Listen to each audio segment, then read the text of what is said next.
প্রধানমন্ত্রী নরেন্দ্র মোদীর উচ্চাভিলাষী হর ঘর নল হর ঘর জল প্রকল্প বাস্তবায়নে ব্যাপক অনিয়ম সামনে এলো মার্গেরিটায়। মার্গেরিটা ব্লক কংগ্রেস উপসভাপতি তৌফিক খান অভিযোগ করে বলেন, বালুঘাটে পানীয় জল সরবরাহের জন্য প্রকল্প নির্মাণ করা হলেও আজ পর্যন্ত কোনো পানীয় জল সরবরাহ করা হয়নি। তিনি বলেন, ঠিকাদার এবং বিভাগীয় আধিকারিকদের অদূরদর্শিতা ও ব্যর্থতার কারণে সরকারি তহবিলের ৬২,১৫,১১৭ টাকা জলে গেল।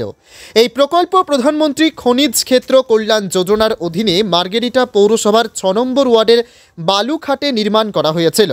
তিনি বলেন, জলজীবন মিশনের এই প্রকল্প ঠিকাদার ও প্রকৌশলীদের জন্য সোনার হাঁসের মতো হয়ে গেছে।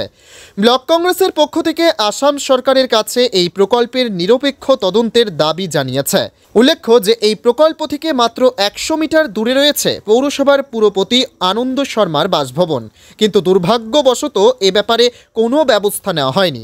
মার্গেরিটা ব্লক কংগ্রেস কমিটি উপসভাপতি মই আপোনালোকৰ মাধ্যমেৰে অসম চৰকাৰক অৱগত কৰিব বিচাৰিছোঁ যে মাৰ্গেৰিটা টাউন তথা মাৰ্গেৰিটা মহকুমাৰ অন্তৰ্গত বিভিন্ন জেগাত জল জীৱন মিছন আঁচনি অন্তৰ্গত যিখিনি ৱাটাৰ ছাপ্লাই কাম হাতত লোৱা হৈছিলে সেইখিনি এটাও সফল হোৱা নাই, সম্পূৰ্ণ হোৱা নাই। ক'ৰবাত পাইপ নাই, ক'ৰবাত ভাল পানী ওলোৱা নাই, ক'ৰবাত কি হৈছে। গতিকে চৰকাৰে ইমিডিয়েট এইটো এটা উচ্চ স্তৰৰ এটা তদন্ত কৰি কেলে নহ'ল, চৰকাৰী পইচা মানে ৰাইজৰ পইচা মিছ ইউজ হ'ল।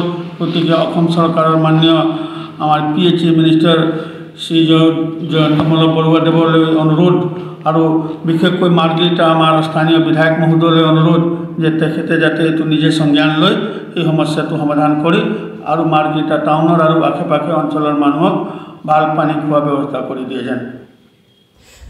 মাৰ্গেৰিটা থেকে মিঠুন বড়ুয়াৰ প্ৰতিবেদন, গণ আওয়াজ।